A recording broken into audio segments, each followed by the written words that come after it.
Patay na.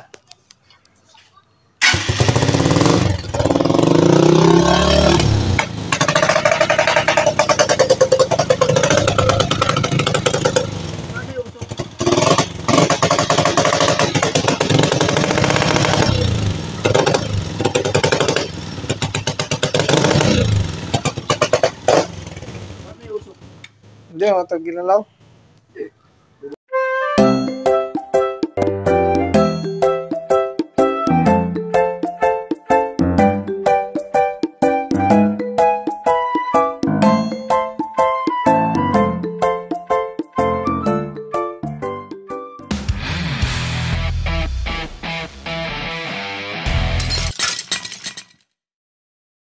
So magandang araw mga tropa no. So dito tayo ngayon sa Serna, Surigao City, sa Carisma Betel dahil mag-home service tayo no.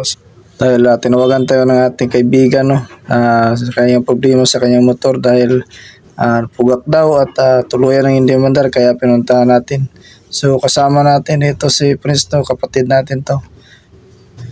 So base sa pinakita natin sa video no, so ating troubleshoot kung ano ang naging problema ng motor na ito no, bakit siya pumupugak at nausok ng puti. So wala siyang RPM no, so kaya i-troubleshoot natin at i-share natin kung ano ang naging dahilan. So bali troubleshoot tayo no, so lagay tayo ng transparent na hose, dextrose pang nilagay. So ito no, so dito naging problema sa filter. Pagbukas namin sa filter ay nakita namin na basa no, may tubig na nakapasok sa air cleaner. So nagpalit kami ng spark plug, meron pa rin. So pumupugak pa rin siya pag nirib mo at hindi nagbago. Chinek namin ng manifold kung may bitak pa, baka may singaw. So wala sa tono yun, pag pugak-pugak din pag bitak ang matipol natin, intake manifold.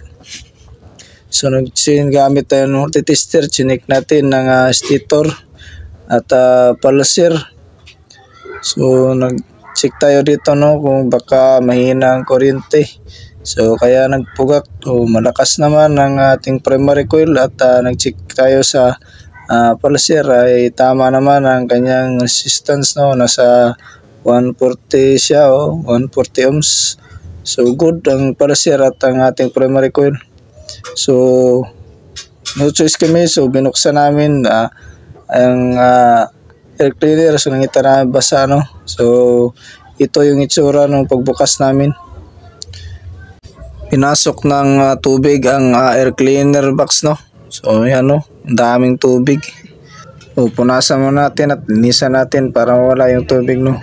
At try natin na ipaanda rin kung pupugak pa rin ba siya o hindi na. So lagay muna natin ng kuwako no, at try natin paanda rin.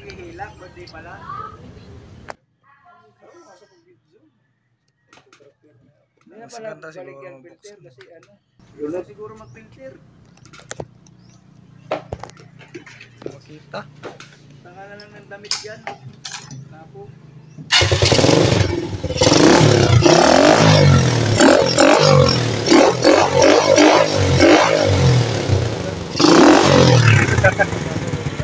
Ito lang pala. May tubig. Check na lahat pero hirip mo nga. Ay, dito siguro magi. Sa pag ulan, di ba merong dito, ilong-ilong. Dito naman tapos no. May ilong ba yun? Oh, pag ulan, yan papasok.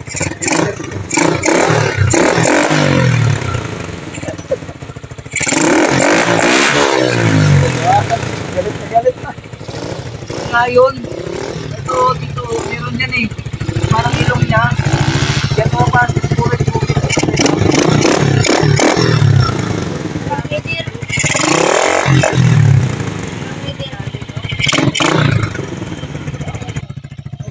So ito yung nakikita naming dahilan bakit masok yung tubig no sa ating airbox. So bale may parang nakausik kasi dito sa ating airbox no, may dalawang butas. So dito siya sa ilalim ng puano. So may tangke banda sa ibabaw ng airbox, may parang air vent siya o anong tawag dito. Kasi may dalawang parang hose o ano yung ano yan. Yan o yung dalawang ito butas. So possible sa pagkarwas ito o sa pag nababad sa ulan, no. So pinabayaan ng may-ari na naulanan, no. Tapos malakas yung ulan, possible na napasukan ng tubig, no. So doon dumaan sa may dalawang butas. So kaya pala nag-usok at hindi ma-RPM dahil puno ng tubig at basa yung air cleaner. So try natin pandarin ulit, no. Kabalik na.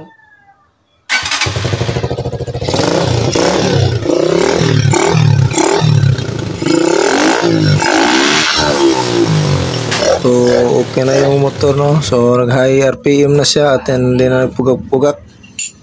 So bali yun lang pala ang problema, no. Kaya nagpugak ang kanyang motor at umusok ng puti dahil sa air cleaner. Dahil puno ng tubig ang kanyang airbox. So baka ma-experience niyo sa inyong mga motor ito, no. So ito yun lang ang naging problema. So check nyo na lahat para maging sigurado, no. So naway na gusto nito video, like and share and subscribe to yung channel para maging updated ka sa ating mga videos na upload patungkol sa ating mga motor.